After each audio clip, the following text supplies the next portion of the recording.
करते हैं हम लोग बायोमोलिक्यूल। बायोमोलिक्यूल में कुछ बेसिक बातें हो गई थी। मैं आपसे कुछ पूछ लूँ, आप पढ़े हो क्या? पढ़ के बैठे हो?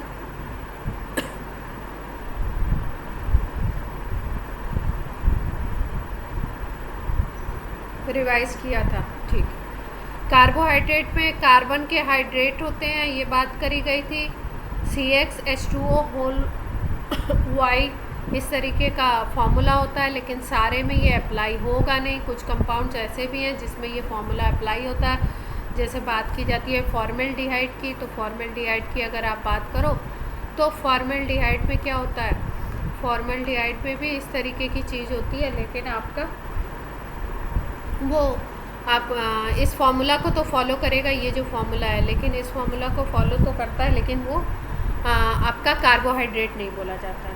तो बाद में डेफिनेशन बोली गई कि कार्बोहाइड्रेट आपके पॉलीहाइड्रोक्सी एल्डिहाइड या पॉलीहाइड्रोक्सी कीटोन होंगे, ठीक है। या तो ये होंगे या इनकी हाइड्रोलिसिस करने पे पॉलीहाइड्रोक्सी एल्डिहाइड या कीटोन प्रोड्यूस होगा। तो एल्डिहाइड और कीटोनिक ग्रुप आप समझते हैं, IPSC में थोड़ा सा आपका इंट्रो हुआ है कि कौन सा ग्रुप एल्डिहाइड होता है, कौन सा कीटोन होता है। दोनों में C double bond O present होता है। C डबल बॉन्ड O के साथ अगर एक H अटैच है then it is called aldehyde, और अगर दोनों पे आपका एल्काइल ग्रुप लगा हुआ है तो कीटोन बन जाता है। फिर आपका मोनोसेकेराइड, डाइसेकेराइड, ओलिगोसेकेराइड, पॉलीसेकेराइड, ये सारी बातें हो चुकी थी। रिड्यूसिंग, नॉन रिड्यूसिंग हो चुका था। रिड्यूसिंग का मतलब है कि जो ऐसा शुगर हो जो खुद ऑक्सीडाइज हो जाए, उसमें कोई ऐसा ग्रुप प्रेजेंट हो जो खुद ऑक्सीडाइज हो जाए और दूसरे को क्या कर देगा, रिड्यूस कर देगा। तो ऐसे शुगर्स को हम बोलते हैं रिड्यूसिंग शुगर। और रिड्यूसिंग शुगर के लिए जो एसेंशियल कंडीशन होती है, जो एसेंशियल टेस्ट होते हैं, वो कौन से हमने बात की थी? हमने बात की थी फेलिंग सोल्यूशन और टॉलेंसी रिएजेंट। इनके साथ अगर टेस्ट देंगे तो रिड्यूसिंग होंगे, और अगर टेस्ट नहीं देंगे तो क्या होंगे, आपके नॉन रिड्यूसिंग। फिर उसके बाद अब ये जितने भी रिड्यूसिंग नॉन रिड्यूसिंग हैं, इनके सबको हमको एग्जाम्पल लर्न करने होंगे, एग्जाम्पल याद रखें। फिर थे कुछ जिनको हम शुगर्स बोलते थे, कुछ ऐसे थे जिनको हम लोग नॉन शुगर्स बोलेंगे। शुगर उसको बोलेंगे स्वीट इन टेस्ट होगा। नॉन शुगर्स की अगर बात करो तो पॉलीसेकेराइड होते हैं आपके, पॉलीसेकेराइड नॉन शुगर्स होते हैं। और इसके एग्जांपल्स हैं आपके, पॉलीसेकेराइड के एग्जांपल क्या क्या होते हैं? स्टार्च हो गया, ग्लाइकोजन हो गया, और आपका सेलुलोज हो गया। सेलुलोज कहाँ पे प्रेजेंट होता है? प्लांट में।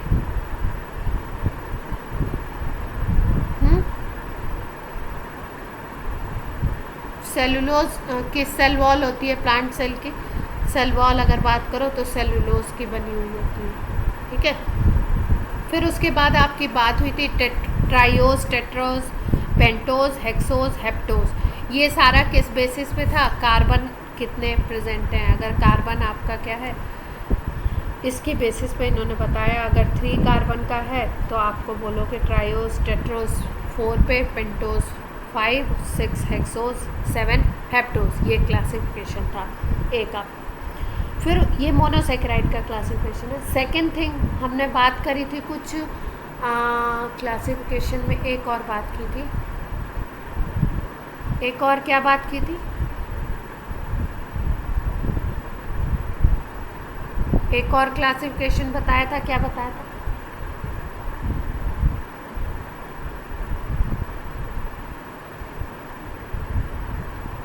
कोई बताना चाहता है? याद है किसी को?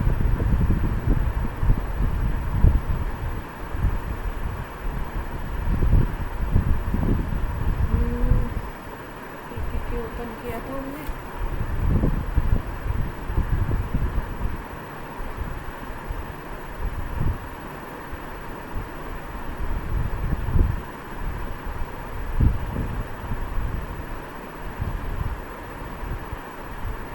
ये देखिए, टेस्ट के बेसिस पे रिड्यूसिंग, नॉन रिड्यूसिंग, हाइड्रोलिसिस के प्रोडक्ट के बेसिस पे क्लासिफाई किया था। वो तो मोनो, डाई और ओलिगो, पॉली ये सब था। फिर एल्डिहाइड ग्रुप है तो एल्डोज, कीटोनिक ग्रुप है तो कीटोज, और कोई क्लासिफिकेशन नहीं बताया था। यही बात, ठीक है। अब देखो, अब हम लोग बात करते हैं क्या स्पेशल बात है। तो मोनोसेकेराइड में ग्लूकोज आता है, फ्रुक्टोज आता है। डाइसेकेराइड की बात करो तो माल्टोज आ जाएगा, मैनोज आ जाएगा, गैलेक्टोज आ जाएगा, इनकी बात की जाती है। कौन सा शुगर कैसे बनेगा, स्पेशली इसमें ग्लूकोज की प्रॉपर्टीज़ पूछी जाती है, ग्लूकोज पे फोकस किया जाता है। ग्लूकोज आता है ज़्यादा आपके एग्ज़ाम में, या फिर आजकल पॉलीसेकेराइड से क्वेश्चन उठाने लगे हैं, पॉलीसेकेराइड के स्ट्रक्चर से। तो अगर ग्लूकोज की बात की जाए तो ग्लूकोज का फॉर्मूला आपको पता है C6H12O6। अब ग्लूकोज का जो फॉर्मूला है ये C6H12O6 की जो हम बात कर रहे हैं,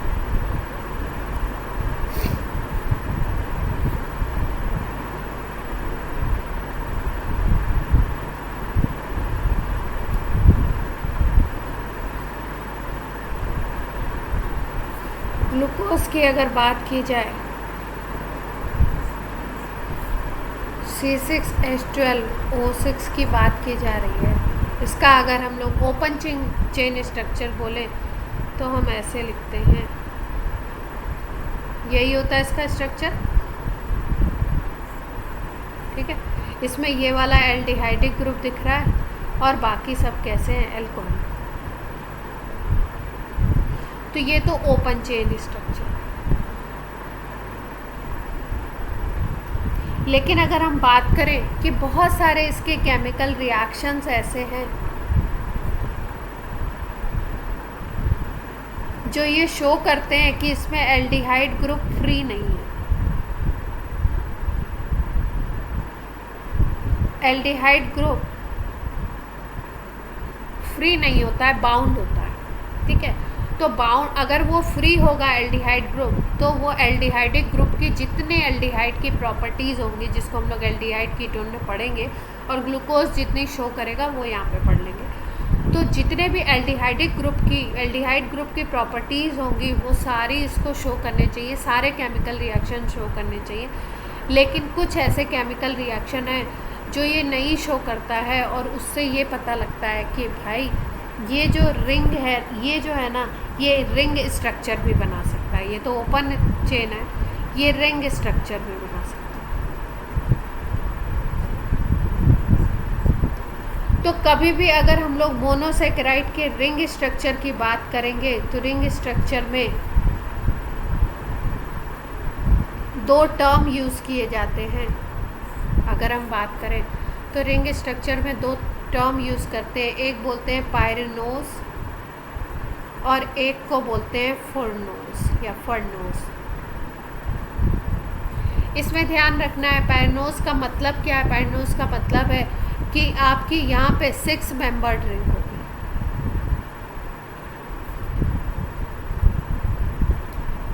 जिसमें से 5 होंगे कार्बन, 1 होगा ऑक्सीजन एटम। और फर्नोज की अगर बात करो तो यहाँ पे टोटल 5 मेंबर्ड रिंग है, और इसमें 4 होंगे कार्बन उस रिंग में और 1 होगा ऑक्सीजन। अब इसको हम लोग थोड़ा स्ट्रक्चर से देख लेते हैं। आज मैंने एनसीईआरटी ओपन करने का जो व्यू है वो ये है कि ये जो स्ट्रक्चर्स हैं इनको ड्रॉ करने में क्लास का टाइम बहुत ज़्यादा है, तो इसलिए मैंने इनको आज एनसीईआरटी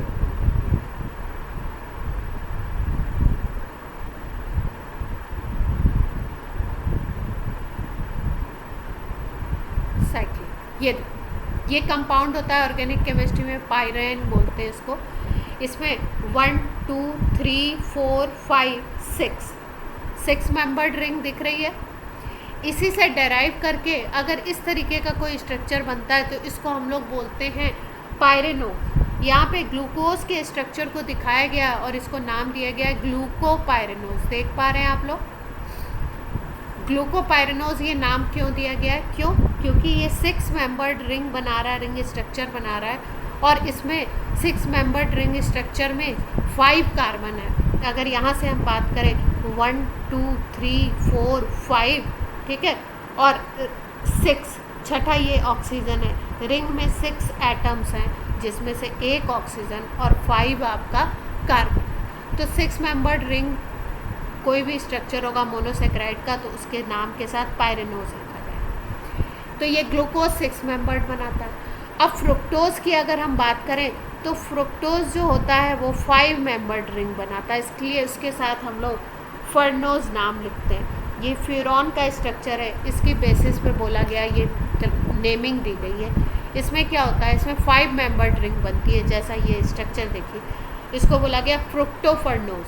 ये 2 फॉर्म है, अभी बात करेंगे अल्फ़ा बीटा क्या मतलब है, लेकिन दोनों ही फ्रुक्टोज हैं और इसके नाम के आगे हम लोग क्या बोल रहे हैं, फर्नोज नाम दे रहे हैं। क्यों, ये देखिए रिंग कितने से बन रही, इनको काउंट करना है रिंग में। अगर देखो तो 1 2 3 4 5 मेंबर्ड रिंग है, इसलिए नाम आ गया फर्नोज।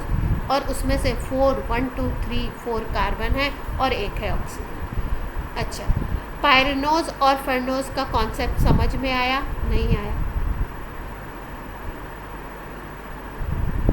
किस बेसिस पे ये नेमिंग की गई है, ठीक है, आप देखो।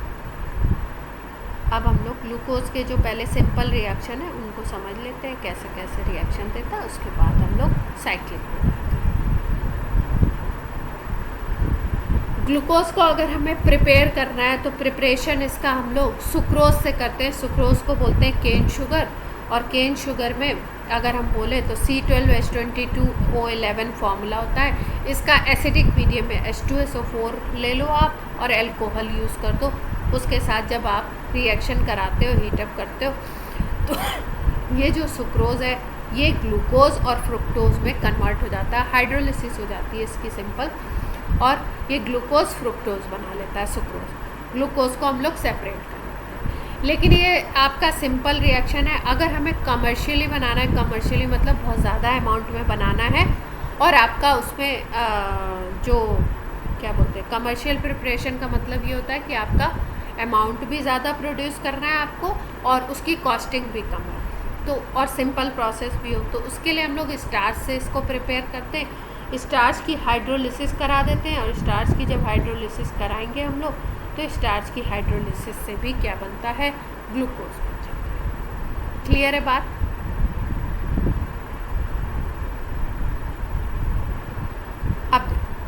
अब बात की जा रही है ग्लूकोज के स्ट्रक्चर की। तो ग्लूकोज को हम एल्डोज बोलेंगे, क्योंकि यहाँ पे आप देख पा रहे हो CHO ग्रुप है, तो एल्डोज बोल सकते हैं हम लोग।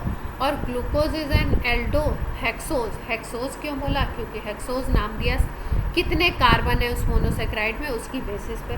तो 1 और ये 4 हो गया, ये 2 हो गया, तो C6H12 वैसे भी दिख रहा है आपको, 6 कार्बन है, तो हेक्सोज नाम दे दिया। ठीक, अब किसी किसी नेम के साथ आपका कहीं कहीं पे ऐसे लिखा होगा, देखो कहीं पे ऐसे D लिखा होगा, कहीं पे ऐसे प्लस लिखा होगा, कहीं पे अल्फ़ा लिखा होगा, कहीं पे बीटा लिखा होगा, कहीं पे D के साथ माइनस भी लिखा हो सकता है। इस तरीके की चीज़ें लिखी हुई होंगी, इनका सबका मीनिंग आपको पता होना चाहिए। जैसे D और L की बात कल हुई थी, तो ये बात तो कैसी थी कि यहाँ पे आपका क्या है, CH2OH है, ग्लिसरल डिहाइड टाइप का अगर स्ट्रक्चर दिखाई दे रहा है, और ये कायरल कार्बन है, इस पे यहाँ पे राइट साइड होता है तो OH, तो इसको हम लोग क्या बोलते हैं, राइट साइड होगा तो D बोल देते हैं, और अगर लेफ़्ट साइड होता है तो क्या नाम देते हैं हम लोग इसको, L बोल देते हैं। ठीक है, तो ये DL कॉन्फ़िगरेशन की बात हुई। प्लस और माइनस अगर लिखा हुआ है तो प्लस का मतलब होता है डेक्स्ट्रो रोटेटरी, और माइनस का मतलब क्या होता है, लीवो रोटेटरी की बात हो रही है। तो ये आपने किसमें, ऑप्टिकल आइसोमेरिज्म में समझा ही हुआ है, तो इसका मीनिंग पता लग गया। अब अल्फ़ा और बीटा की भी बात कर लेंगे अभी हम लोग, जैसे साइक्लिक की बात। अब बात की जाए कि भाई इसका स्ट्रक्चर स्ट्रेट चेन वाला होता है या साइक्लिक होता है, तो कुछ रिएक्शंस ऐसे होंगे जो ये प्रूव करेंगे कि इसका स्ट्रक्चर स्ट्रेट चेन वाला होता है, और कुछ रिएक्शंस ऐसे होंगे जो ये प्रूव करेंगे कि इसका स्ट्रक्चर साइक्लिक होता है। तो फर्स्ट रिएक्शन है, इसकी रिएक्शन HI से करवाते हैं। जब HI से करवाते हैं ना, तो ये हेक्सेन में कन्वर्ट हो जाता है सीधे सीधे। तो हेक्सेन ये स्ट्रेट चेन वाला प्रोडक्ट बना रहा है, तो ये रिएक्शन शो करता है आपका कि ये स्ट्रेट चेन वाला कंपाउंड है। क्लियर? ये बोर्ड के ये क्वेश्चंस हैं, आपके जेई में तो ऐसा कुछ नहीं पूछते हैं, लेकिन बोर्ड में ये क्वेश्चंस पूछते हैं कि कोई रिएक्शन आप ऐसा बताओ जिससे आपको प्रूफ हो कि भाई ग्लूकोज जो है स्ट्रेट चेन का। तो होना क्या है, जितने भी कार्बन है उनसे क्या बन जाएगा, एल्केन बन जाएगा, सारे के सारे OH आपके क्या होंगे, रिमूव होंगे। फिर नेक्स्ट रिएक्शन है आपका glucose reacts with hydroxyl amine to form an oxime and add molecule of hydrogen cyanide. अब देखो ये रिएक्शन है आपका सीधे सीधे एल्डिहाइडिक ग्रुप का। एल्डिहाइड ग्रुप की अगर हम बात करें तो वो ये रिएक्शन देता है। क्या करना है,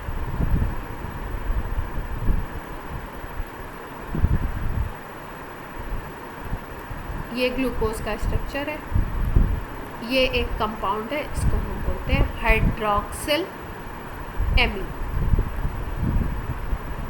जब इससे रिएक्शन होता है किसी भी एल्डिहाइड का तो वो एक स्पेशल तरीके के कंपाउंड बनाता है जिसको हम बोलते हैं ऑक्साइम्स।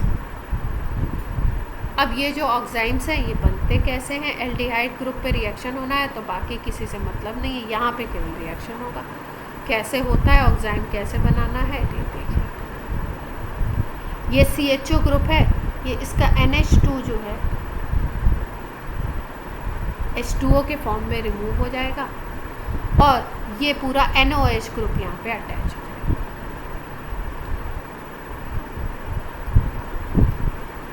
ये ऐसे का ऐसे।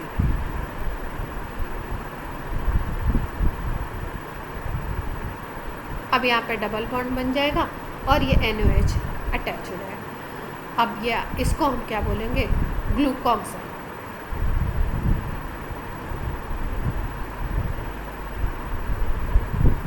क्लियर है बात कि ऑक्साइम फॉर्मेशन कैसे कराना है। कोई भी एल्डिहाइड है उसकी NH2OH से रिएक्शन करा दो, एल्डिहाइड का ये जो O है इसके H2 ये दोनों को मिला के H2O रिमूव करा दो, बाकी ग्रुप को जोड़ दो, वो ऑक्साइम। दूसरा रिएक्शन जो बताया गया है वो भी एल्डिहाइड ग्रुप का है, उसमें हम लोग क्या करते हैं, उसमें हम लोग HCN से रिएक्शन कराते हैं।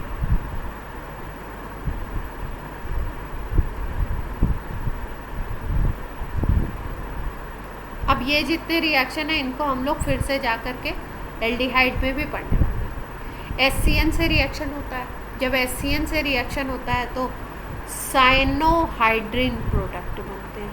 क्या नाम है इनका, साइनोहाइड्रिन। साइनोहाइड्रिन कैसे बनेगा, ये जो HCN है ना ये पूरा पूरा एडअप हो जाता है इस ग्रुप में। एल्डिहाइड की रिएक्शन है तो इनसे कोई मतलब नहीं, ये ऐसे कैसे ही रहेंगे। यहाँ पे OH हो जाएगा, यहाँ पे CN आ जाएगा।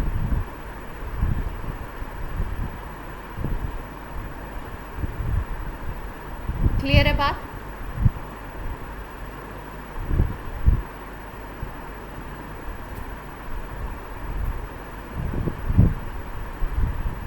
ठीक है, तो आपका क्या करेगा, एक तो HCN से रिएक्शन पे साइनोहाइड्रिन बनाएगा और अगर NH2OH जिसको हाइड्रोक्सिल अमीन बोलते हैं इससे रिएक्शन करने पे ऑक्साइम बना लेगा। तो ये जो रिएक्शंस है ये वाला ये आपके एल्डिहाइडिक ग्रुप के रिएक्शन है। फर्स्ट जो रिएक्शन हमने पढ़ा वो प्रूव करता है कि ये स्ट्रेट चेन कंपाउंड है। अब नेक्स्ट बात करते हैं, अगर कोई हम ऑक्सीडाइजिंग एजेंट ले लें तो क्या होता है, जैसे Br2 वाटर ऑक्सीडाइजिंग एजेंट की तरह काम करता है, तो इसमें होता क्या है,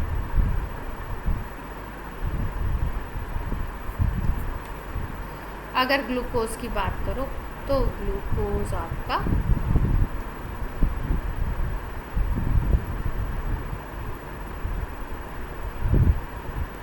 ये ग्लूकोज का स्ट्रक्चर है। अब इसकी रिएक्शन हम Br2 वाटर से करा दें, तो Br2 वाटर से जब रिएक्शन कराते हैं तो ये जो CHO ग्रुप है ना ये ऑक्सीडाइज हो जाता है।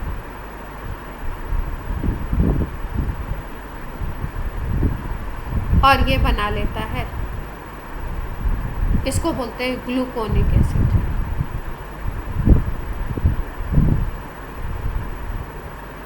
मतलब ग्लूकोज के CHO को COH में कन्वर्ट कर दो, फॉर्मूला क्या बन गया आपका, बाकी सब सेम है, ग्लूकोनिक एसिड। Br2 वाटर से जब ऑक्सीडाइज कराते हैं तो ये क्लियर।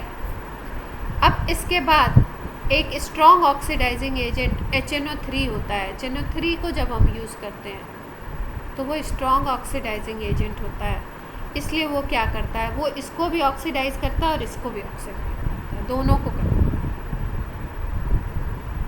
तो बीच वाले ग्रुप ऐसे ही रहेंगे, ऊपर और नीचे वाले दोनों ग्रुप क्या हो जाएंगे, ऑक्सीडाइज होके एसिडिक ग्रुप में कन्वर्ट हो जाएंगे।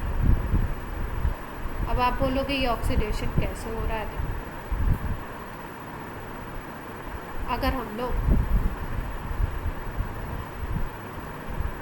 1 डिग्री अल्कोहल को ऑक्सीडाइज करते हैं, ऑक्सीडेशन करते हैं, तो वो बनाता है एल्डिहाइड, CHO। 1 डिग्री अल्कोहल होता है CH2OH, यहाँ पे R अटैच होगा, यहाँ पे R, ये एल्डिहाइड बना लेता है। और इसको फर्दर अगर ऑक्सीडाइज कर दो तो ये एसिड बना लेता है, ठीक है। तो इसी बेसिस पे ये रिएक्शन हो रहा है।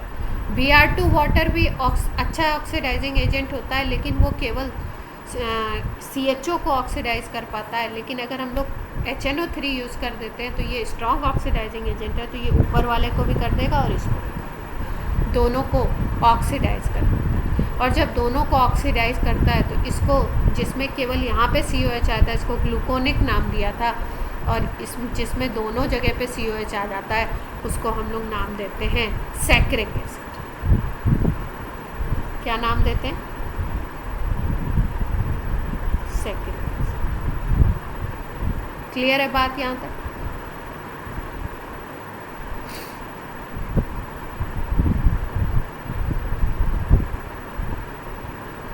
ये देखो, ये ग्लूकोनिक एसिड बना है और यहाँ पे क्या बन गया, सैक्रिक एसिड बन गया। सैक्रिक एसिड किसके साथ बनेगा, नाइट्रिक एसिड के साथ बनेगा। और नॉर्मल अगर ऑक्सीडेशन करेंगे हम लोग तो क्या बनेगा, ग्लूकोनिक एसिड बनेगा। अब बोलोगे ये रिएक्शन क्या दिखाया गया, ये रिएक्शन तो दिखा रहे हैं कि ग्लूकोज का अगर HNO3 की प्रेजेंस में ऑक्सीडेशन कराओ तो सैक्रिक एसिड बनेगा।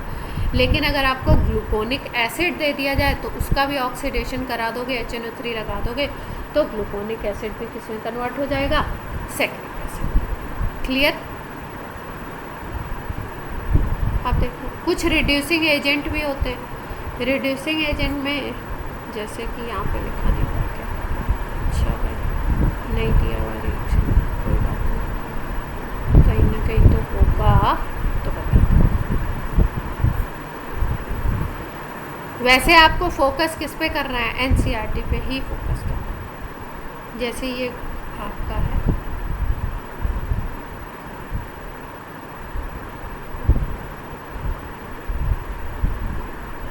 ये है ना ग्लूकोज, इसकी NaBH4 से रिएक्शन करा देते हैं, ये रिड्यूसिंग एजेंट की तरह काम करता है। तो ये क्या करता है, ये जो CHO ग्रुप है ना, इसको कन्वर्ट कर देता है अल्कोहल में।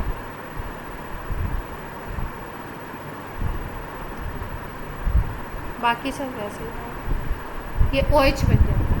तो इसको हम लोग, इसको स्पेशल नेम देते हैं सॉर्बिटॉल।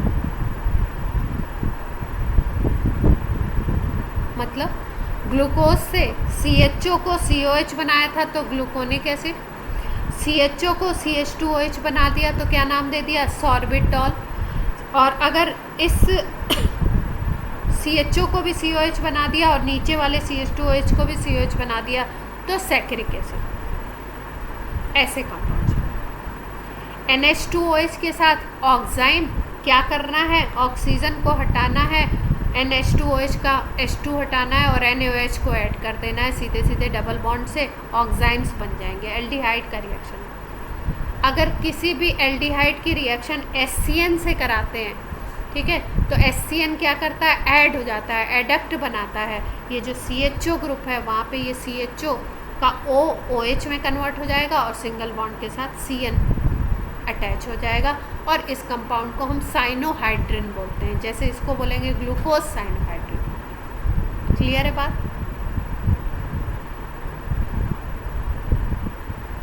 अब देखो नेक्स्ट रिएक्शन की हम लोग बात करें। नेक्स्ट रिएक्शन है जो प्रूव करेगी कि भाई ये जो कंपाउंड है ग्लूकोज, इसका जो स्ट्रेट चेन स्ट्रक्चर है इसमें कितने अल्कोहलिक ग्रुप प्रेजेंट है। ये क्वेश्चन भी बोर्ड में एक बार आया हुआ है कि आप प्रूफ करो कि इसमें 5 OH ग्रुप्स प्रेजेंट हैं आपके ग्लूकोज। तो अगर हम ग्लूकोज की बात करें या अगर हम बात करें किसी भी अल्कोहल की, तो अल्कोहल में होता क्या है, देखो अल्कोहलिक ग्रुप की अगर बात करो तो अल्कोहल को अब अगर आप ट्रीट करा दो, एसिटिक एनहाइड्राइड एक कंपाउंड होता है। फॉर्मूला जानते हैं एसिटिक एनहाइड्राइड का? एसिटिक एसिड का क्या होगा? एनहाइड्राइड। एनहाइड्राइड का मतलब होता है 2 मॉलिक्यूल इसके ले लो एसिटिक एसिड के और उससे वाटर निकाल दो, तो एनहाइड्राइड का फॉर्मूला बन जाएगा। तो CH3COH 2 मॉलिक्यूल को ऐसे लिख सकते हैं हम लोग, यहाँ से वाटर निकाल दो तो इसका एनहाइड्राइड बन जाएगा। तो CH3CO ये 2 बार हो गया और ये O, तो ऐसे लिख सकते हैं। ये होता है एसिटिक एनहाइड्राइड। एसिटिक एनहाइड्राइड से जब अल्कोहल का रिएक्शन कराया जाता है 1 डिग्री 2 डिग्री का,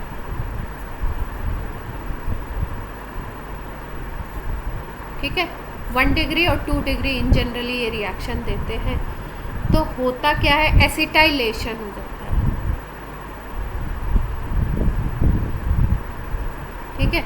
जैसे ये है RCH2OH है कोई अल्कोहल, इसकी हम रिएक्शन जब करा देंगे इससे, तो ये जो O है यहाँ पे कौन सा ग्रुप आके अटैच हो जाएगा? ये वाला ग्रुप आके अटैच हो जाएगा। तो यहाँ पे भी क्योंकि अल्कोहलिक ग्रुप आपको कितने दिखाई दिए थे हमें ग्लूकोज के स्ट्रक्चर में? 5, 6, 4 कितने थे अल्कोहलिक ग्रुप? भाई 4 तो ये OH हो गए और 1 OH ये हो गया, तो 5 OH ग्रुप है।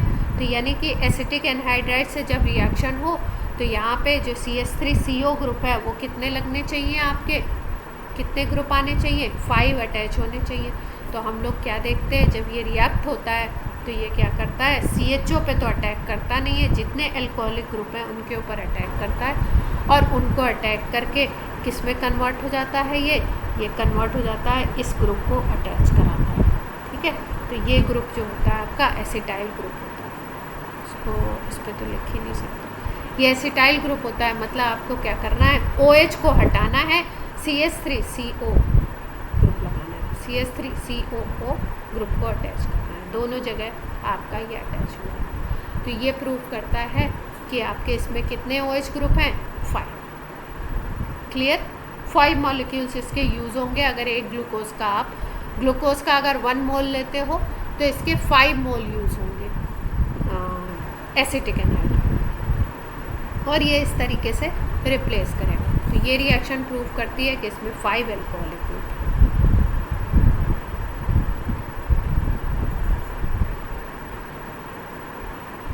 अब देखो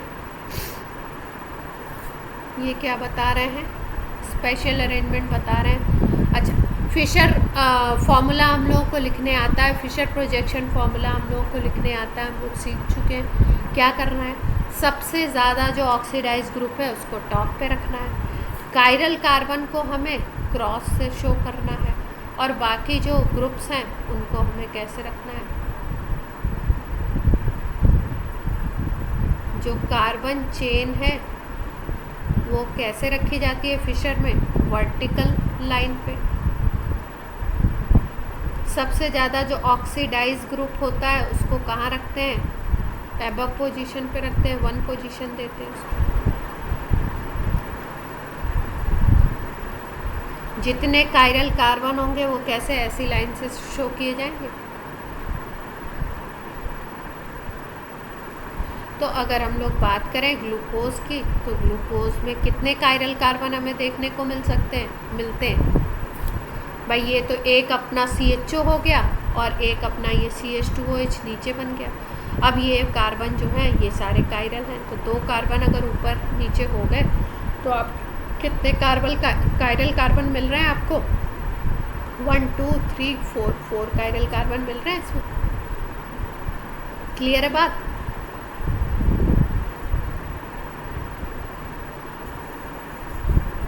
अब ये जो स्ट्रक्चर्स दिखाए गए किसके दिखाए गए, ये भाई ये तो ग्लूकोज का दिखाई दे रहा है हमें, ये वाले में देखो ऊपर वाले को COH में कन्वर्ट कर दिया, ग्लूकोनिक एसिड का है, यहाँ पे क्या किया है, इसको तो COH में किया ही था, नीचे CH2OH को भी कर दिया, तो इसको सैकरिक एसिड का स्ट्रक्चर दिखाएगा। तो इसमें कुछ खास बात नहीं है। DL आपको पता है, स्मॉल d और स्मॉल l भी आपको पता है, डेक्स्ट्रोलीवो ग्लिसरल्डिहाइड की बेसिस पे ये बात की गई है, इस बात को NCERT में यहाँ पे डिनोट किया गया है।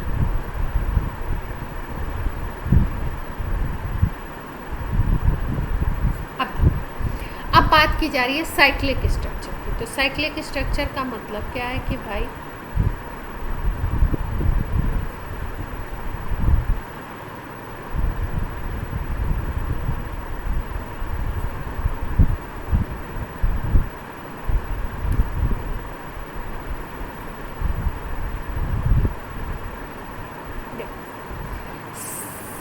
साइक्लिक स्ट्रक्चर का मतलब क्या है, साइक्लिक बनता कैसे, बेसिकली जो स्ट्रक्चर बनेगा वो किससे बनेगा, उसमें जो CHO ग्रुप है ना ये इन्वॉल्व हो जाएगा, और अगर हम फ्रुक्टोज की बात करें तो फ्रुक्टोज में कीटोनिक ग्रुप होता है, ये इन्वॉल्व हो जाएगा। तो इसका मतलब ये दोनों अगर साइक्लिक स्ट्रक्चर को बनाने में यूज़ हो जाएंगे। अभी तो CHO क्या था, जो चेन स्ट्रक्चर था, स्ट्रेट चेन स्ट्रक्चर, उसमें ये CHO क्या था, एक एंड पे इधर से अटैच है और दूसरे एंड पे फ्री है, तो इसको हम बोलते हैं फ्री। तो कोई ग्रुप आता है अगर, और एल्डिहाइड की रिएक्शन जो भी बेसिक रिएक्शंस हैं जो भी हमने 2-4 डिस्कस की, वो सारी रिएक्शन ये देगा स्ट्रेट चेन के अकॉर्डिंग। लेकिन कुछ रिएक्शंस ऐसे हैं जो बाकी किसी एल्डिहाइड को, जैसे CH3CHO एक एल्डिहाइड है, बोलते हैं एसिटल्डिहाइड। तो कुछ रिएक्शंस ऐसे हमें देखने को मिल रहे हैं जो नॉर्मल एल्डिहाइड तो दे रहे हैं लेकिन ग्लूकोज नहीं दे पा रहा। तो उसका रीज़न क्या फंस रहा है, उसका रीज़न ये फंस रहा है कि ये जो ऑक्सीजन है ये इन्वॉल्व हो जाता है कहाँ पे, साइक्लिक स्ट्रक्चर बनाने में। तो जो ग्लूकोज के रिएक्शंस हैं सारे, जितने टोटल रिएक्शंस हैं वो बेसिकली कॉम्बिनेशन है। मतलब कुछ रिएक्शंस ऐसे हैं जो ये बताते हैं कि इसका स्ट्रेट चेन स्ट्रक्चर है, और कुछ रिएक्शंस ऐसे हैं, जबकि ज़्यादा रिएक्शंस ऐसे हैं जो साइक्लिक स्ट्रक्चर को प्रमोट करते हैं, प्रूव करते हैं। लेकिन दोनों जो स्ट्रक्चर है ना, लिक्विड स्टेट में अगर ग्लूकोज को लो तो दोनों स्ट्रक्चर इक्विलिब्रियम में होते हैं और एक दूसरे में कन्वर्ट हो सकते हैं। अब आगे की बात की जाए, इतनी बात समझ आ गई तो अब एक रिएक्शन है, एल्डिहाइड ग्रुप इसमें प्रेजेंट है, लेकिन कुछ रिएजेंट होते हैं, जैसे एक होता है शिफ रिएजेंट, दूसरा एक होता है हाइड्रोजन सल्फाइड। अगर इन दोनों से रिएक्शन करवाया जाता है एल्डिहाइड का, तो शिफ रिएजेंट से भी एल्डिहाइड रिएक्ट करता है और हाइड्रोजन सल्फाइड से भी रिएक्ट करता है। लेकिन जब आप ग्लूकोज की बात करते हैं तो ग्लूकोज इससे रिएक्शन नहीं करता। जैसे हाइड्रोजन सल्फाइड का हम लोग एक सिंपल एग्जांपल देख लेते हैं। जैसे ये एल्डिहाइड है, CH3CHO है ना, इसको हम ऐसे लिख सकते हैं। ज़्यादा फास्ट तो नहीं हो रहा है, ये है सोडियम हाइड्रोजन सल्फाइड, ठीक है। अब ये जो सोडियम हाइड्रोजन सल्फाइड है ये नॉर्मल एल्डिहाइड है, तो ये इससे एडक्ट बनाता है इसके साथ,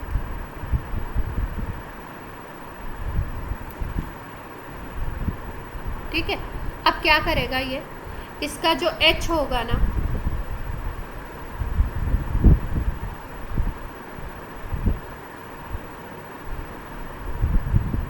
ये आपका OH बन जाएगा और SO3Na अटैच हो जाएगा इसके साथ, और ये बना लेता है एडक्ट, SO3Na अटैच। अब ये SO3Na अटैच हो जाता है और ये एडक्ट बनाता है। क्यों बनाया इसने एडक्ट? क्योंकि यहाँ पे एल्डिहाइड ग्रुप फ्री था। लेकिन अगर हम लोग यही रिएक्शन ग्लूकोज से कराने की कोशिश करते हैं तो ग्लूकोज भाई साहब इससे रिएक्शन नहीं देते, इससे कोई रिएक्शन नहीं देते, नो एडक्ट फॉर्मेशन। तो इसका मतलब क्या है, इससे ये पता लगा कि भाई इनके पास फ्री CHO नहीं है। अगर फ्री CHO होता तो ज़रूर ये NaHSO3 को ऐड कराना था, फ्री है ही नहीं इनके पास, एब्सेंट है। तो अगर फ्री नहीं है तो वो कहाँ पे कंबाइंड है, तो वो बनाता है साइक्लिक स्ट्रक्चर। साइक्लिक देखते हैं,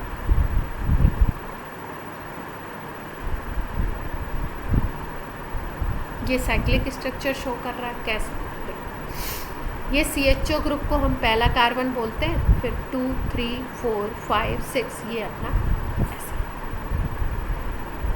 ये बेसिकली दिस वन, ये ग्लूकोज है।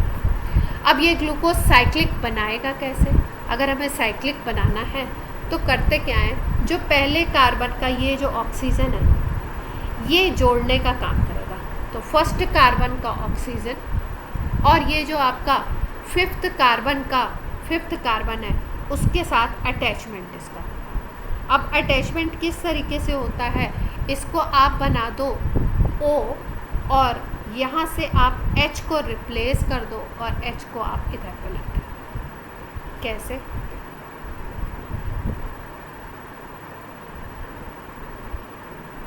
भाई है तो ग्लूकोज, तो फॉर्मूला तो चेंज होना नहीं है, फॉर्मूला हमें सेम रखना है।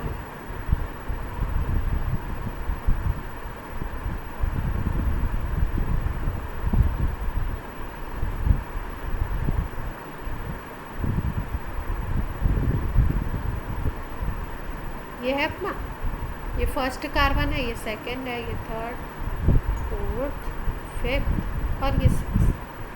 ठीक है, अब हमें पता है कि ग्लूकोज को हमने क्या बोला था, ग्लूकोज कैसी रिंग बनाता है, पायरेनोज बनाता है। मतलब कितने मेंबर्ड रिंग बनानी है हमें, 6 मेंबर्ड रिंग बनानी है। जिस 6 मेंबर्ड रिंग में से 5 तो कार्बन होने और 1 ऑक्सीजन होना है, तो ये ऑक्सीजन है अपना टारगेट ऑक्सीजन। अब रिंग कितने कार्बन की बनानी है, 5 कार्बन। तो यहाँ से अगर स्टार्ट करें तो यहाँ तक 5 कार्बन ले लेते हैं हम लोग, इसको हमें अटैच करना है बेसिकली। ठीक है, तो इसको जब अटैच करते हैं तो कैसे अटैच होता है,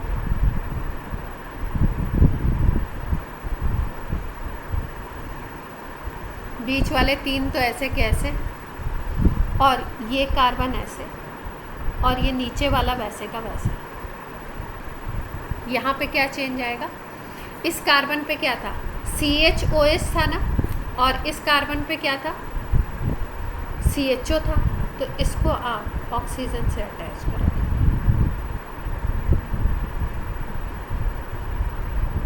अब अगर देखो यहाँ पे, तो यहाँ पे आप H लगा सकते हो। अब क्या बचा, कितने कार्बन और हाइड्रोजन की कमी दिखाई दे रही है। यहाँ पे ये वाला जो हाइड्रोजन है वो रह गया आपका, और क्या रह गया, एक OH रह गया ना, यस और नो। ठीक है, तो अगर इसकी वैलेंसी हम देखें तो 1 2 3 4 ये बैलेंस है। अब इसकी वैलेंसी देखते हैं, 1 2 ही वैलेंसी है, तो यहाँ पे हम लगा दें। ऐसे साइक्लिक स्ट्रक्चर बन जाएगा। और यहाँ पे अटैचमेंट किस किस कार्बन का हो, 1 और 5th कार्बन। क्लियर है बात?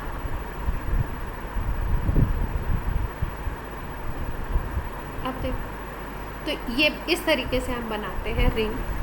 अब बेसिकली रिंग को देखते हैं, यहाँ ये बनाया है रिंग।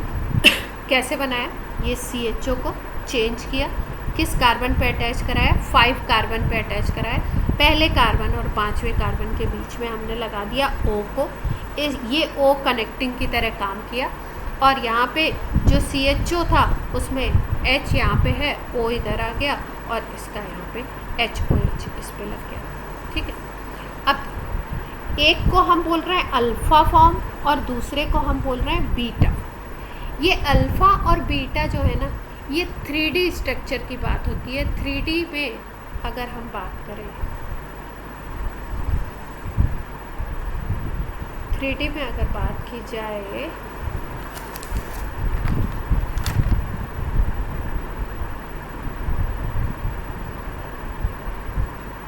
अल्फा और बीटा फॉर्म की, तो कैसे ड्रॉ करेंगे, क्या क्या मतलब है इसका।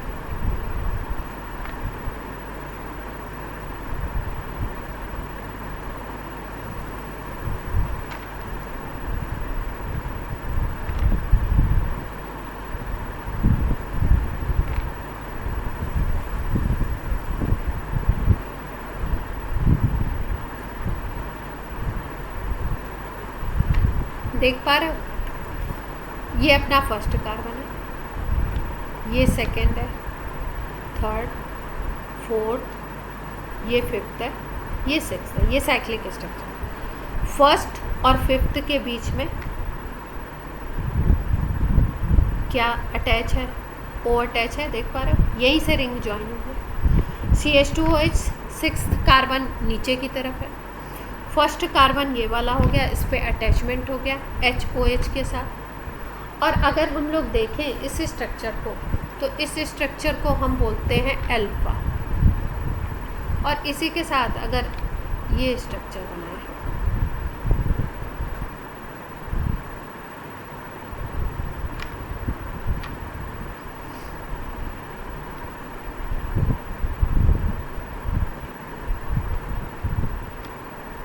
अब इन दोनों स्ट्रक्चर को ध्यान से देखना, आप डिफरेंस खुद ही बता दोगे कि क्या डिफरेंस है।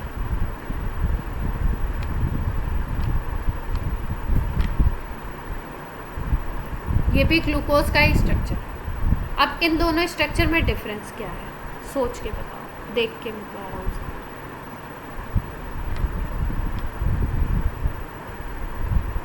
फर्स्ट कार्बन पे OH की पोजीशन चेंज आ रही है, ठीक है, बाकी सारा सब कुछ सेम।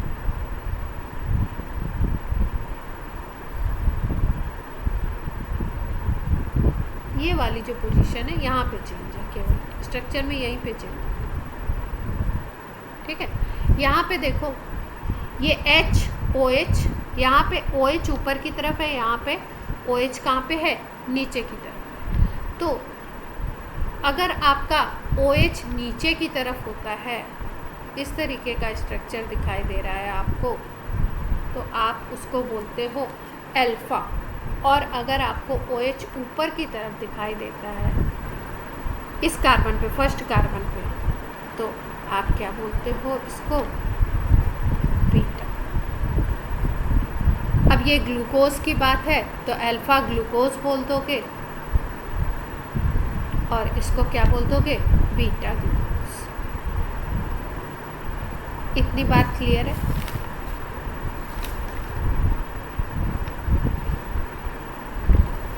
हाँ, पूरा वैसे फुल नेम लो तो ग्लूकोपाइरेनोज बोलोगे, ठीक है।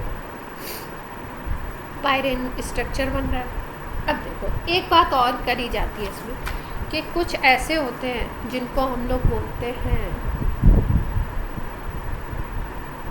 नाम देते हैं, एक टर्म इसमें आता है ग्लूकोज में, ईपीमर, एपीमर, और दूसरा एक टर्म आता है एनोमर, ठीक है। अब थोड़ा सा हम लोग इसके स्ट्रक्चर में एपीमर और एनोमर की बात करें।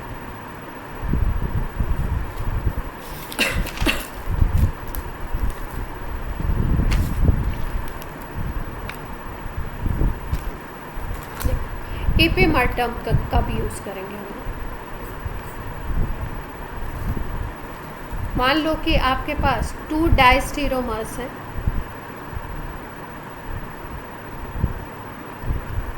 और वो उनमें डिफरेंस क्या है, 2 डायस्टीरोमर्स which are different in configuration only at one carbon, उनको हम बोलते हैं एपिमर्स। ठीक है, यानी कि उस कार्बन पे केवल आपका डिफरेंस आएगा। अगर यहाँ पे देखो आप, तो ये जो फर्स्ट वाला कार्बन है केवल इसी पे तो कॉन्फ़िगरेशन डिफरेंट आ रहा है, बाकी सब पे देखो सेम है। CH2OH H, HOH, HOH, OHH और HOH, बाकी सारा कॉन्फ़िगरेशन सेम है। कॉन्फ़िगरेशन कहाँ पे, ये फर्स्ट वाला जो कार्बन है इस कार्बन पे डिफरेंट आ रहा है, देख पा रहे हो। अब देखो ये जो कार्बन है तो इनको हम एक दूसरे का क्या बोलेंगे, एपिमर।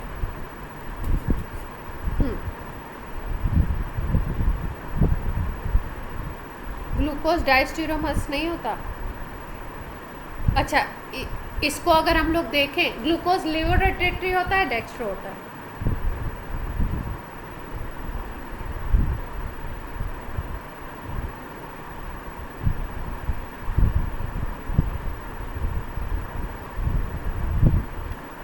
डेक्स्ट्रो।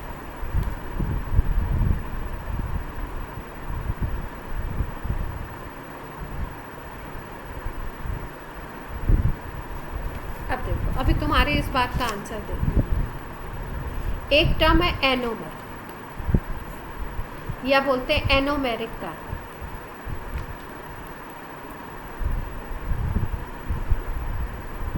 इसका क्या मतलब, इसमें क्या होगा कि कार्बन पर डिफरेंस होगा कॉन्फ़िगरेशन का। बात कुछ एक ही तरीके की है, लेकिन दोनों में स्लाइट डिफरेंस है। इसमें क्या होगा, ये जो कार्बन होगा ना, it is not compulsorily first carbon. मतलब ये ज़रूरी ऐसा नहीं है कि फर्स्ट कार्बन पे ही डिफरेंस आए कॉन्फ़िगरेशन का। सिंगल कार्बन पे कॉन्फ़िगरेशन का डिफरेंस होगा ज़रूर, एपीमर में भी एनोमर में भी। लेकिन जो एपीमर होगा इसमें एक पार्ट होता है जिसको बोलते हैं हेमी एसिटल वाला कार्बन, उस कार्बन पे डिफरेंस आता है और वो बनता है first carbon.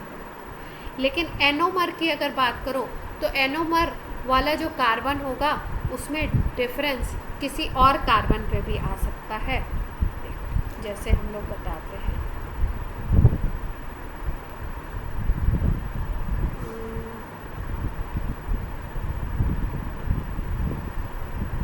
Acetal Hemy acetal पहले बता दूं। अच्छा,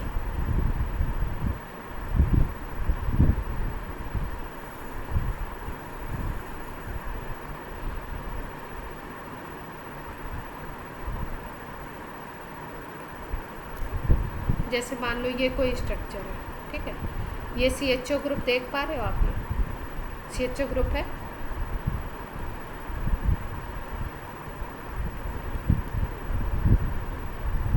अब ये रिंग स्ट्रक्चर बनाता है, सपोज ये ओपन है भाई, ये तो ओपन है स्ट्रक्चर। अगर ये रिंग स्ट्रक्चर बना ले सपोज, और रिंग स्ट्रक्चर बनाएगा तो आपको देखो इस तरीके का कुछ कार्बन हमें दिखाई देगा। यहाँ पे मान लो OH ग्रुप अटैच हो गया,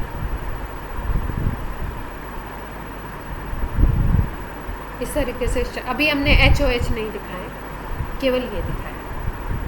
तो यहाँ पे अगर आप देखो तो ये कार्बन है, इसके साथ O है, इधर पे एक OH है, और यहाँ पे ये O के साथ ये कार्बन की रिंग लगी हुई है। तो इस तरीके का कोई कार्बन दिखाई दे आपको जिस पे एक तरफ OH, एक तरफ OR ग्रुप अटैच होता है, एक तरफ OH और एक तरफ OR ग्रुप अटैच होता है, उसको हम बोलते हैं हेमी एसिटल।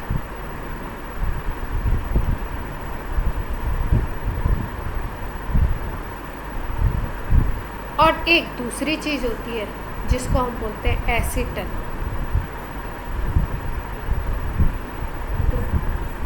इसमें क्या होगा, कार्बन के ऊपर दोनों तरफ से OR अटैच,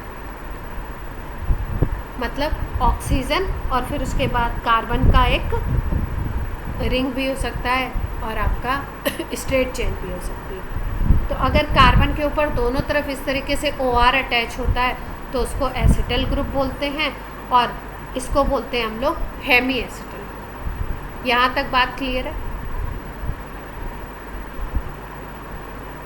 अब ये एसिटल और हेमी एसिटल का भी हमें काम आएगा, इसलिए मैंने आपको बताया।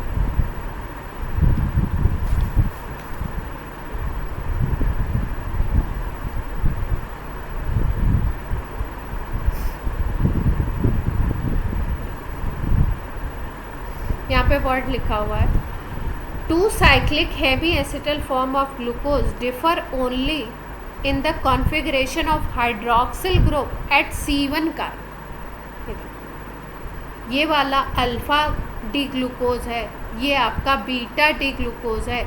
इनमें जो कॉन्फ़िगरेशन का डिफरेंस है, इस कार्बन फर्स्ट कार्बन को देखो और इस फर्स्ट कार्बन को देखो, एक में आपका OH इधर राइट हैंड साइड में दिखाई दे रहा है, एक OH कहाँ पे लेफ्ट हैंड साइड में दिखाई दे रहा है। बाकी पूरा स्ट्रक्चर क्या है, सेम है दोनों का। तो ये C1 कार्बन पे, पहले कार्बन पे अगर आपका कॉन्फ़िगरेशन पे डिफरेंस आता है तो इसको हम लोग बोलते हैं, उस कार्बन को बोलते हैं एनोमेरिक कार्बन। अगर पूछा जाए इस स्ट्रक्चर में एनोमेरिक कार्बन कौन से हैं इन दोनों में, तो आप बोलोगे C1 कार्बन, ठीक है। और यहाँ पे डिफरेंस है तो इन दोनों स्ट्रक्चर को एक दूसरे का एनोमर बोलेंगे। इस स्ट्रक्चर और इस स्ट्रक्चर को एक दूसरे का क्या बोलते हैं हम लोग, एनोमर। क्लियर हुई बात?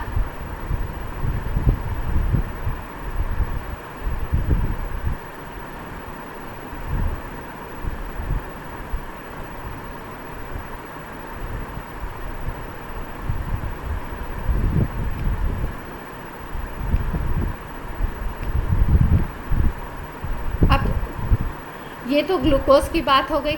अगर हम लोग फ्रुक्टोज की बात करें और आपको यहाँ पे हेमी एसिटल ग्रुप भी दिखा दूँ, हेमी एसिटल की बात हो रही है,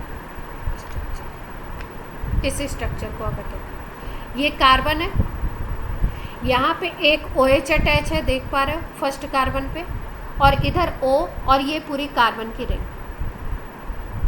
तो इस कार्बन पे OH और O और R ये है। तो ये वाला जो कार्बन है ये हेमी एसिटल वाला कार्बन। इसमें भी सेम टू सेम बात है, यहाँ पे OH और यहाँ पे O और ये पूरा कार्बन का रिंग OR। यानी इस कार्बन पे एक तरफ OH, एक तरफ OR और बाकी जो दो बचे हुए हैं वो दूसरे हाथ से अटैच हुए। तो इस ग्रुप को हम बोलते हैं, इस पॉइंट को बोलते हैं हेमी एसिटल वाला कार्बन और इसको हम बोलते हैं हेमी एसिटल ग्रुप। अब ये रिंग स्ट्रक्चर के साथ साथ एक नेम दिया हुआ है हॉवर्थ स्ट्रक्चर। बेसिकली ये एक साइंटिस्ट थे, उन्होंने ये लिखने का तरीका बताया था, रिप्रेजेंटेशन बताया था, जिससे कई सारे रिएक्शंस इसके सॉल्व हो रहे थे। क्योंकि हमारा जो CHO ग्रुप है वो फ्री नहीं है, उसने रिंग बना ली और जब रिंग स्ट्रक्चर उसने क्रिएट कर लिया तो CHO फ्री नहीं है, तो वो NaSCO3 से और शिफ्ट रिएजेंट इन सब से रिएक्शन शो नहीं। दूसरी बात, अब हम लोग आ जाते हैं आपके फ्रुक्टोज पे। तो फ्रुक्टोज की अगर बात करो तो फ्रुक्टोज में क्या है आपका, फ्रुक्टोज में कीटोनिक ग्रुप होता है, एल्डिहाइडिक ग्रुप नहीं। अगर इसके स्ट्रेट चेन स्ट्रक्चर को हम देखें फ्रुक्टोज के, तो ये स्ट्रेट चेन स्ट्रक्चर। तो क्योंकि आपको बताया कि एल्डिहाइड या कीटोन का जो CO है वही साइक्लाइजेशन में, साइक्लिक स्ट्रक्चर बनाने में पार्टिसिपेट करेगा। तो अगर यहाँ पे देखो तो एक कार्बन ये ऊपर हो गया, एक कार्बन ये नीचे हमें छोड़ना पड़ेगा। तो साइक्लिक स्ट्रक्चर 1 2 3 4 तो कार्बन हो गए और पांचवा क्या हो गया, ये अटैच होगा। तो 5 मेंबर्ड रिंग होगी जिसमें 4 कार्बन अटैच होगा। क्लियर है यहाँ तक बात? तो इसका मतलब यहाँ पे जो साइक्लाइजेशन होगा वो किस तरीके से होगा, आपका साइक्लाइजेशन सेकेंड कार्बन पे जो CO ग्रुप है उसमें और जो 5th पोजीशन पे जो कार्बन है उसके बीच में साइक्लाइजेशन होगा, बिल्कुल सेम उसी तरीके से। एक ऊपर CH2OH रहेगा, नीचे एक CH2OH रहेगा, और बाकी सबको किससे अटैच करा दो, O से अटैच करा दो। तो इस तरीके से ये फ्रुक्टोज का स्ट्रक्चर बनेगा, और फ्रुक्टोज को हम लोग फर्नोज बोलेंगे, क्योंकि जो रिंग बन रही है वो कितने कार्बन की बन जा रही है, 5 कार्बन की। देख पा रहे हैं ये नीचे, ये साइक्लिक स्ट्रक्चर को हॉवर्थ स्ट्रक्चर नाम दिया गया, इन्होंने दिया था। तो अगर हम इस तरीके से बात करें, अब यहाँ पे भी अगर देखो तो सारा का सारा कॉन्फ़िगरेशन इस पे फर्स्ट कार्बन ये वाला है, ये सेकंड कार्बन है अपना, थर्ड, फोर्थ, फिफ्थ, सिक्स्थ, ठीक है। इन दोनों में स्ट्रक्चर में डिफरेंस कहाँ पे आ रहा है, देखो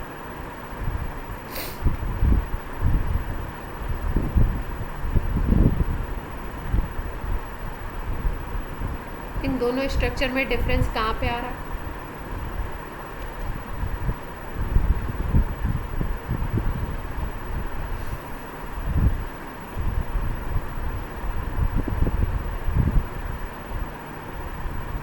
किस कार्बन पे डिफरेंस दिखाई दे रहा है,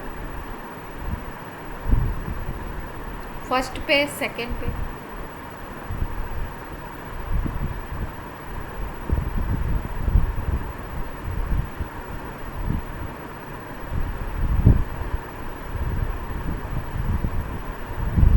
ये स्ट्रक्चर और ये स्ट्रक्चर देख रहे हो आप, इन दोनों में किस कार्बन पे डिफरेंस है स्ट्रक्चर में, कॉन्फ़िगरेशन में कहाँ?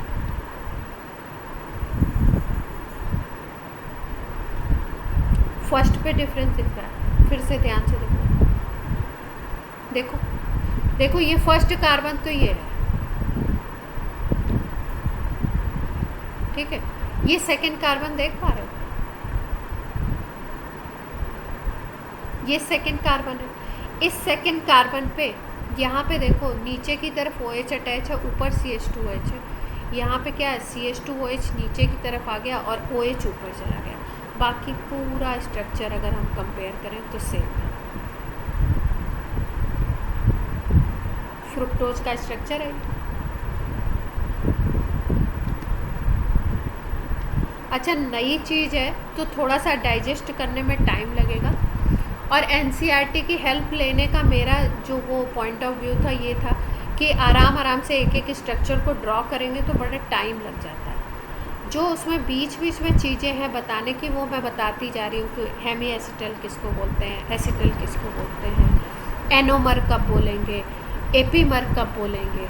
एपीमर में फर्स्ट कार्बन पे कॉन्फ़िगरेशन डिफरेंस होगा, एनोमर में ज़रूरी नहीं है कि फर्स्ट कार्बन पे हो, सेकंड कार्बन पे भी हो सकता है, थर्ड पे भी डिफरेंस आ सकता है, फोर्थ पे भी डिफरेंस आ सकता है। तो अलग अलग कार्बन पे डिफरेंस आ सकता है। क्लियर है बात?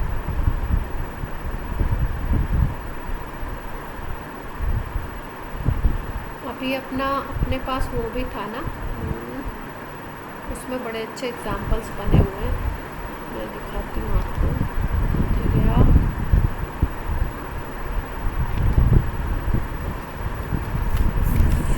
आपको भेजा था,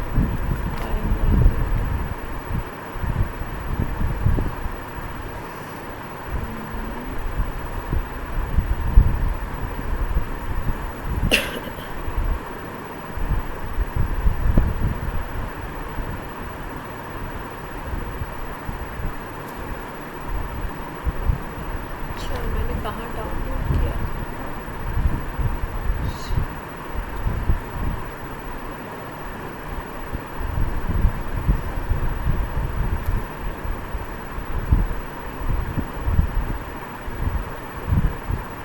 ये भेजा था ना आपको, ये वाला। हाँ, इससे भी आपको फोकस तो NCERT पे करना है, पर इससे भी आपको चीज़ों को समझना है, ऐसा नहीं कि इससे समझना है। ये देखो कितने सारे स्ट्रक्चर दे रखे हैं D फैमिली के, जिसमें D कॉन्फ़िगरेशन, ये देखो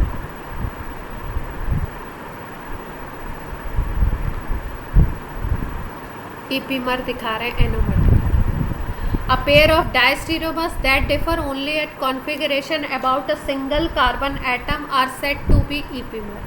एक ही किसी कार्बन एटम पे डिफरेंस होगा। अभी जैसे मैंने फर्स्ट कार्बन बोला था ना, शायद मैंने बात को उल्टा बोल दिया।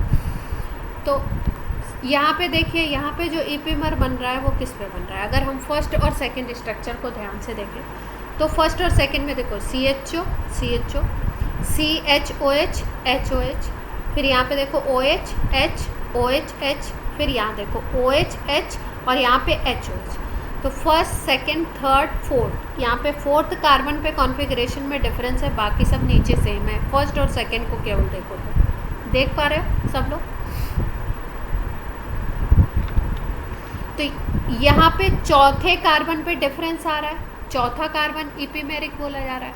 अब इन दोनों स्ट्रक्चर को अगर देखो तो यहाँ पे कहाँ पे डिफरेंस आ रहा है, CHO CHO, ये पूरा सेम, ये पूरा सेम, ये वाला सेम, ये सेम, यहाँ पे डिफरेंस है HOH, यहाँ पे OHH। ठीक है, तो सेकेंड कार्बन पे आ रहा है, तो इसका मतलब यहाँ पे C4 इपीमेरिक कार्बन है, ये C2 इपीमेरिक कार्बन है। तो ये दोनों एक दूसरे के इपीमर हैं और ये दोनों भी एक दूसरे के इपीमर हैं। इसको अगर बोलें तो क्या बोलेंगे, C4 इपीमेरिक कार्बन पे हैं, इपीमर शो कर रहे हैं, और यहाँ पे किस पे शो कर रहे हैं, C2 पे शो कर रहे हैं। क्लियर। अब एक टर्म और बोला था ना, एनोमर। कहाँ गया, एनोमर का भी बड़ा अच्छा एग्जाम्पल देखो। अब ये बोलोगे ये क्या चीज़ आ गई। हम लोगों ने एक वो पढ़ा था, कन्फर्मेशनल आइसोमेरिज्म पढ़ा था, ठीक है। तो कन्फर्मेशनल आइसोमेरिज्म में मैंने आपको स्टैगर्ड, स्क्यू और ये सारे फॉर्म्स बताए थे, इक्लिप्स, ये सारे फॉर्म बताए थे ना। तो उसमें एक पहले सिलेबस में था, अभी सिलेबस से हटा दिया गया, साइक्लोपेंटेन। मैंने कहा था कोई पोर्शन आपका मैं छोड़ रही हूँ, साइक्लिक वाला, उसको कंफर्म करके ही बताऊंगी कि सिलेबस में अभी है नहीं है, क्योंकि अभी का जो सिलेबस दिखा रहा है उसमें वो साइक्लिक स्ट्रक्चर वाले हटा दिए। तो उसमें हम लोग देखते हैं, साइक्लिक स्ट्रक्चर की बात की जाती है तो उसमें स्ट्रक्चर आता है, एक ऐसा बनता है जो बोट फॉर्म बनता है, और एक ऐसा बनता है जिसको हम बोलते हैं चेयर फॉर्म। ऐसे स्ट्रक्चर मतलब चेयर लाइक दिखेगा, ऐसा वहाँ पे चेयर नहीं दिखाई देगा, एक कुछ ऐसा बनता है स्ट्रक्चर, इसको हम बोलते हैं बोट फॉर्म। ये कन्फर्मेशनल आइसोमेरिज्म में आता है। और एक ऐसा, ऐसा कुछ नहीं, इसको हम बोलते हैं चेयर। तो बोट और चेयर मतलब कन्फर्मेशनल आइसोमेरिज्म की बात हो रही है। इतनी मोटी मोटी बात समझ लेंगे तब जाके ये स्ट्रक्चर समझ आएगा जिसकी हम बात कर रहे हैं। ये भी ग्लूकोज है, ये भी ग्लूकोज है, ये भी ग्लूकोज है, ठीक है। ये चेयर फॉर्म फॉर्मूला है। अब चेयर फॉर्म फॉर्मूला में देखो, इसमें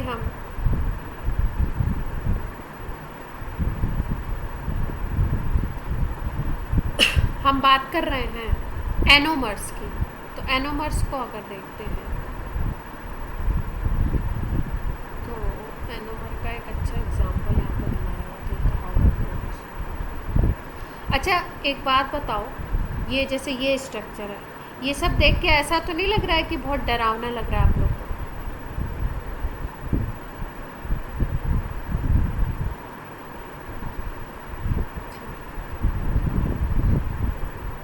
बाकी लोग?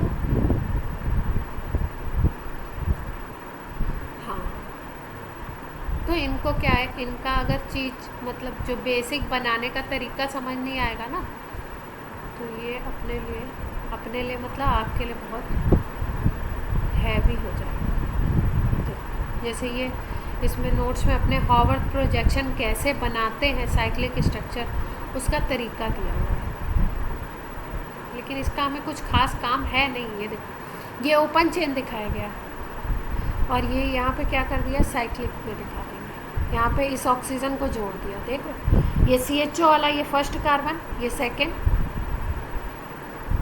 ये थर्ड हो गया, फोर्थ, फिफ्थ और ये सिक्स, ठीक है। अब यहाँ पे जो फिफ्थ कार्बन है और जो फर्स्ट कार्बन है इसको अटैच करा देंगे और यहाँ पे O बना देंगे। और ये सारा तो आपको पता है वेज डैश दिखा रहे हैं, तो कुछ खास बात नहीं है। ये देखो ये आपका ये वाला कार्बन देखो दिखा रहे हैं एनोमेरिक कार्बन। यहाँ पे क्या दिखाई दे रहा है हमें, इसको अगर आप फर्स्ट कार्बन ले लो, first, second, third, fourth, fifth, ये सिक्स्थ हो गया। फिफ्थ और फर्स्ट कार्बन पे ऑक्सीजन यहाँ पे बीच में रिंग स्ट्रक्चर बना रहा है। एक को बोल रहे हैं अल्फ़ा डी ग्लूकोज और दूसरे को बोल रहे हैं बीटा डी ग्लूकोज। अब हम लोग समझ रहे हैं अल्फ़ा और बीटा का मतलब। अल्फ़ा और बीटा का क्या मतलब है, देखो इस स्ट्रक्चर और इस स्ट्रक्चर को ध्यान से देखो क्या डिफरेंस लग रहा है।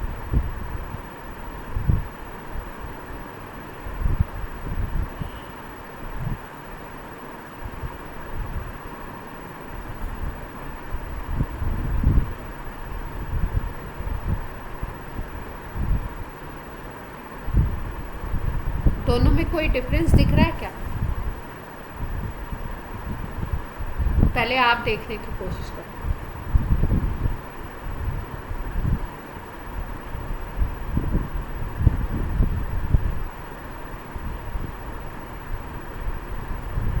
अच्छा, और कोई?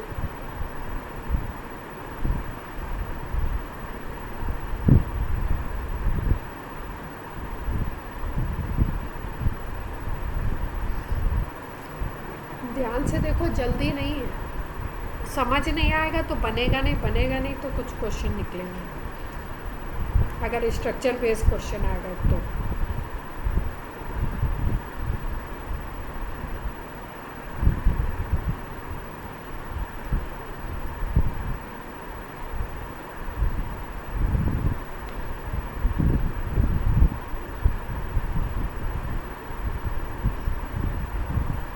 छः में दिख रहे हैं, अच्छा।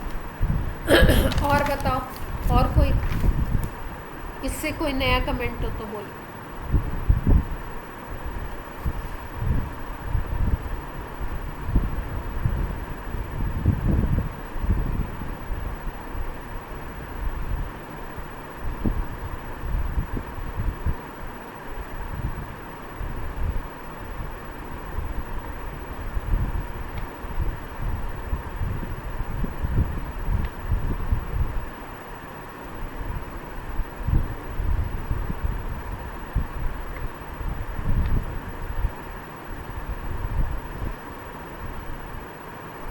राइट वाले में क्या बोल रहे हो? ये इसको देख रहे हो, इसको देख रहे हो, ये वाला, हाँ इसमें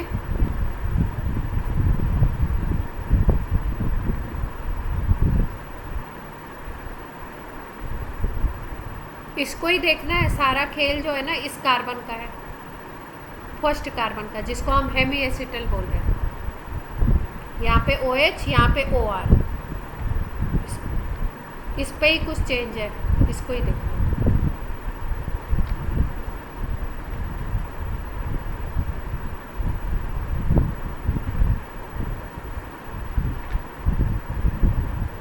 देखो स्ट्रक्चर आपको ऐसा दिख रहा है ना, चेयर फॉर्म, ठीक है। जब भी आपको चेयर फॉर्म दिखे तो उसमें हम लोग, अभी मैंने आपको बताया था अल्फ़ा किसको बोलेंगे, बीटा किसको बोलेंगे। अल्फ़ा बोलते हैं OH नीचे की तरफ है और बीटा आपका OH ऊपर की तरफ है। लेकिन ये स्ट्रक्चर तब हमने बताया था जब आपका ये वाला स्ट्रक्चर दिख रहा हो, जो हम सिंपल रिंग स्ट्रक्चर बोल रहे थे, ये वाला है ना। तो इसमें हम लोग अल्फ़ा बीटा की बात कर ले रहे थे कि OH अगर आपका नीचे की तरफ है तो अल्फ़ा बोल दिया इस कार्बन पे, और इस कार्बन पे OH ऊपर की तरफ है तो हमने बीटा बोल दिया। अब अगर हमें चेयर फॉर्म दे दी गई तो चेयर फॉर्म में हम कैसे देखेंगे? तो चेयर फॉर्म में अल्फ़ा बीटा जो टर्म यूज़ किया जाता है उसको हम लोग देखते हैं एक्सियल से। और एक और बात बोली जाती है कि ये जो आपका OH अटैच है वो एक्सियल बॉन्ड से अटैच है, एक्सियल फॉर्म पोजीशन है उसकी, या इक्वेटोरियल पोजीशन है। तो एक्सियल और इक्वेटोरियल बेसिकली 3D स्ट्रक्चर से है, लेकिन अगर इस तरीके से प्लेन में बने हुए हैं स्ट्रक्चर तो हम लोग इसको कैसे समझेंगे? इक्वेटोरियल किसको बोलेंगे? ये वाला बीटा है और ये वाला अल्फ़ा है। देखिए क्या लिखा हुआ नीचे line, beta D glucose most stable glucose form and all groups are in equatorial position. सारे जो होंगे कैसे होंगे, इक्वेटोरियल पोजीशन में। तो इक्वेटोरियल पोजीशन अगर आपको बनानी है इसमें, इस 3D स्ट्रक्चर में, तो आपको ये समझना है कि ये जो OH होगा ना, ये वर्टिकल लाइन पे ऐसे दिख रहा हो तो इक्वेटोरियल बोल देंगे। और अगर इस तरीके से हॉरिजेंटल के आसपास कहीं दिख रहा हो, बिल्कुल ऐसे हॉरिजेंटल तो नहीं होगा, हॉरिजेंटल के आसपास कहीं दिख रहा हो तो उसको हम लोग बोल देंगे एक्सियल पोजीशन। तो अगर एक्सियल है तो अल्फ़ा बोल दो, और अगर इक्वेटोरियल दिख रही है तो उसको कौन सा फॉर्म बोल सकते हैं हम लोग, बीटा। क्लियर है बात? Yes, no?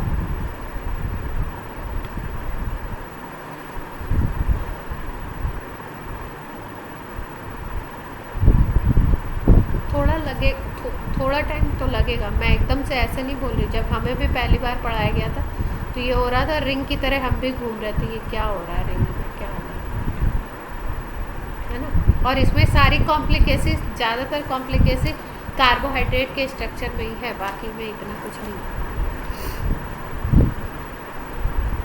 ठीक, तो यहाँ तक की बात कुछ कुछ थोड़ी थोड़ी क्लियर है। अल्फ़ा, बीटा, एनोमर, ईपीमर, और हमने बात की ग्लूकोज के फर्नोज और फ्रुक्टोज स्ट्रक्चर। यहाँ पे देखो लिखा हुआ अल्फ़ा डी माइनस फ्रुक्टोफर्नोज। माइनस का मतलब कैसा होगा, ये लिवोरोटेटरी, डेक्स्ट्रोरोटेटरी?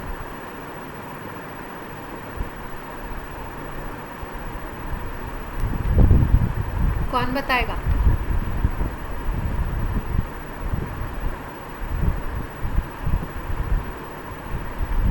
माइनस साइन का मतलब क्या है, लिवोरोटेटरी, डेक्स्ट्रोरोटेटरी? पक्का?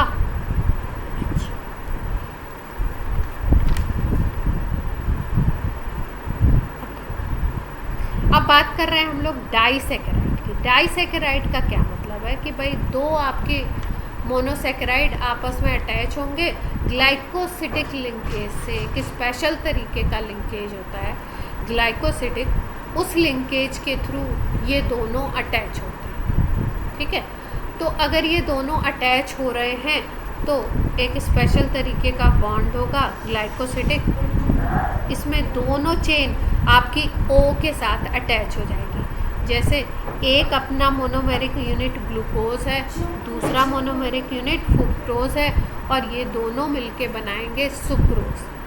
ठीक है, तो इसमें भी जो स्ट्रक्चर है उस स्ट्रक्चर में कहीं कहीं पे लिखते हैं एक टर्म,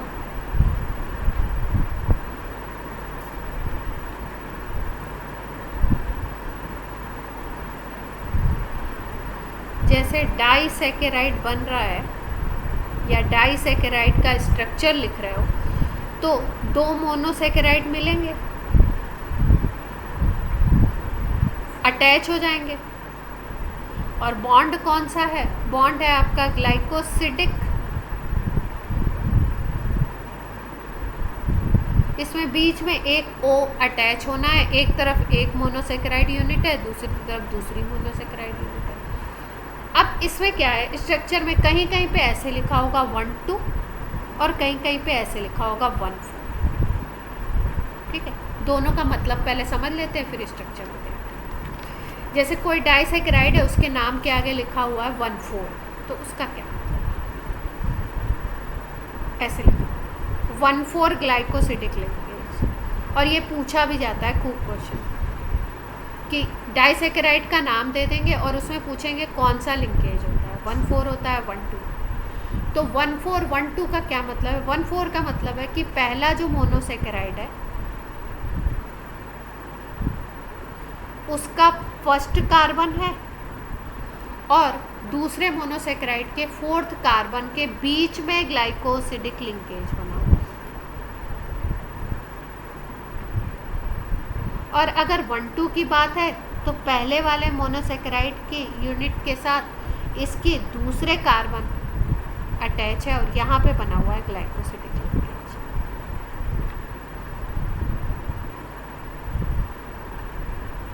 अब इसको स्ट्रक्चर से समझते हैं हम लोग, क्योंकि ऐसे तो कुछ बात समझ आने वाली है। ये सुक्रोज को दिखाएगा। ये ग्लूकोज और फ्रुक्टोज से मिलके बनता है। ग्लूकोज का अगर हम स्ट्रक्चर देखें तो ग्लूकोज का ये फर्स्ट कार्बन और सुक्रोज का ये सेकेंड कार्बन लिया गया है। First, second, third, fourth, fifth आपका इस तरीके से कार्बन है यहाँ पे, और 6 यहाँ नीचे की तरफ। फर्स्ट, सेकेंड वाले कार्बन और इसके फर्स्ट वाले कार्बन के बीच में लिंकेज बना हुआ है, इसलिए सुक्रोज को हम लोग क्या बोलेंगे, 1,2 बोलेंगे।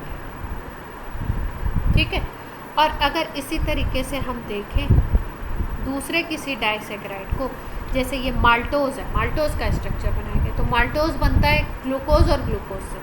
तो एक ग्लूकोज की यूनिट लो आप, उसके फर्स्ट कार्बन को दूसरे ग्लूकोज की फोर्थ कार्बन से अटैच कराते हैं, तब जाके क्या बनता है, माल्टोज। तो अगर माल्टोज के कॉन्फ़िगरेशन को पूछा जाए या माल्टोज में पूछा जाए कि ग्लाइकोसिडिक लिंकेज किस कार्बन और किस कार्बन के बीच में प्रेजेंट होता है, तो आप बोलोगे 1,4 ग्लाइकोसिडिक लिंकेज है, जबकि सुक्रोज में कैसा था, 1,2। क्लियर हुई बात, 1,2 1,4 का मतलब।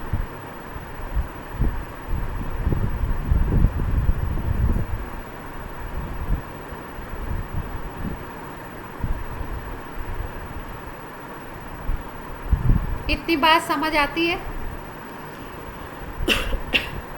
कि 1,2 और 1,4 का क्या मतलब है। 1,2 का मतलब है कि पहले का फर्स्ट कार्बन और दूसरे मोनोसेकेराइड यूनिट का सेकेंड कार्बन, उन दोनों के बीच लिंकेज बना हुआ है ग्लाइकोसिडिक, जो आपका पॉलीसेकेराइड में प्रेजेंट होता है।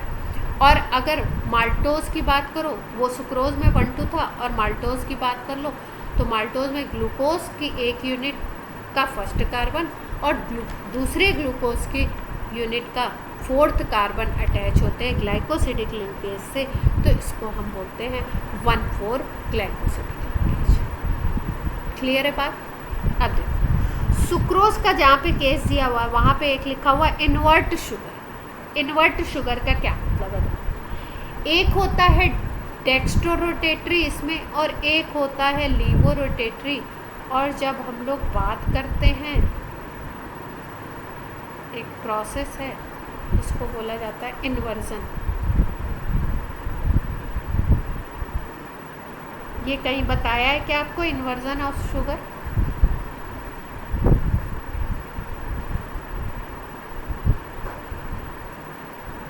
इन्वर्ट शुगर बोलते हैं सुक्रोज।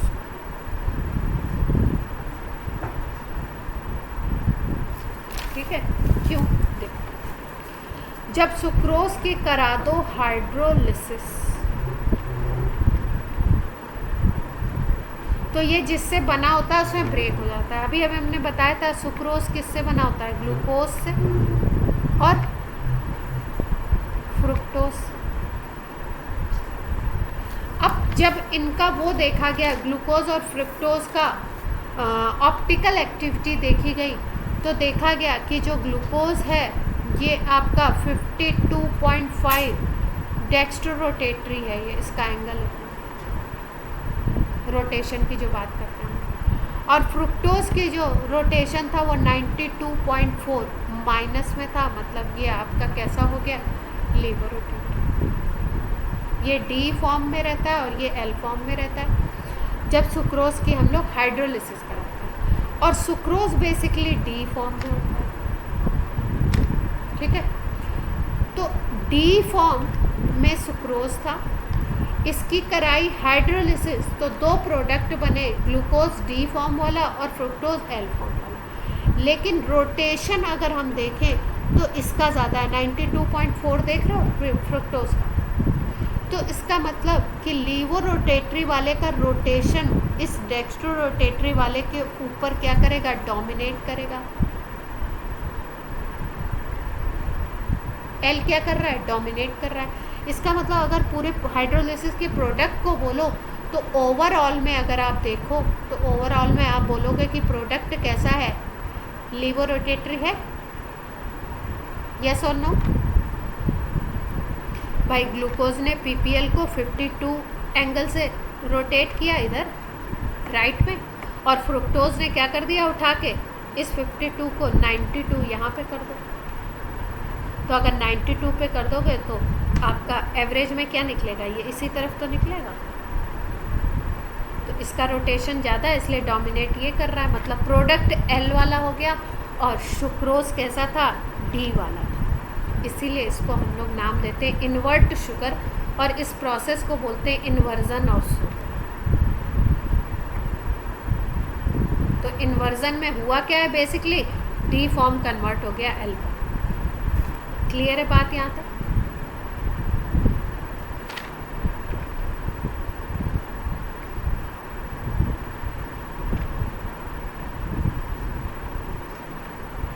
अब देखो जैसे ये लैक्टोज का स्ट्रक्चर है, लैक्टोज आप जितने भी इसमें डाइसेकेराइड अपनी एनसीईआरटी में दिए हैं, जितने पॉलीसेकेराइड दिए वो किस किस बेसिक यूनिट से बने हुए हैं उनका नाम याद होना चाहिए। जैसे ये लैक्टोज है तो गैलेक्टोज और ग्लूकोज से मिलके बना हुआ है। और दूसरी चीज़ ये याद होनी चाहिए आपको कि वो किस कार्बन पे बना रहे हैं ग्लाइकोसिडिक लिंकेज। जैसे कि अभी सुक्रोज को 1,2 पे देखा था हमने, माल्टोज को 1,4 पे देखा था, उसी तरीके से लैक्टोज भी 1,4 पे बना था। ठीक है, तो गैलेक्टोज का 1 और ग्लूकोज का 4। कैसे याद रखेंगे किसका 1 किसका 4? तो गैलेक्टोज को अगर आप देखो तो गैलेक्टोज कैसा होता है आपका, गैलेक्टोज में को अल्फ़ाबेटिकल ऑर्डर में देखो अगर, तो यहाँ पे GA आ रहा है और यहाँ पे क्या आ रहा है, GL आ रहा है। तो ऐसे याद रखेंगे, इसका फर्स्ट कार्बन ले लो, इसका 4 कार्बन, अल्फ़ाबेट में इसका नाम लीजिए। क्लियर?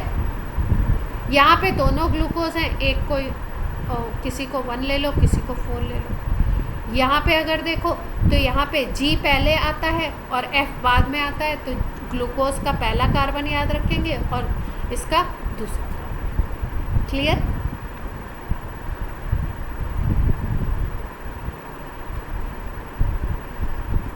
ऐसे थोड़ा थोड़ा कहीं पे थोड़े थोड़े साइन के अकॉर्डिंग उन लोगों को चीज़ों को याद रखना पड़ेगा।